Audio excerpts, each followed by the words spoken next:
took that tape, the mother tape, and my voice was at the beginning of that سخنرانی قائد اعظم امام خمینی. On every tape? Every tape, yeah. I said that the speech of... Are you serious? You're the first voice in every tape that caused the revolution? Yeah, that was not... این شخص محسن سازگاراست، بنیانگذار سپاه پاسداران اسلامی.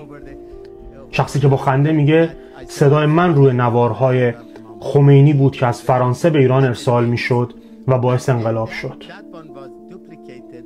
تصور کنید یک نازی زنده مونده از زمان هیتلر امروز بیاد با خنده مصاحبه کنه بگی که من مشاور ارشد هیتلر بودم که دستور قتل عام یهودی‌ها را داد.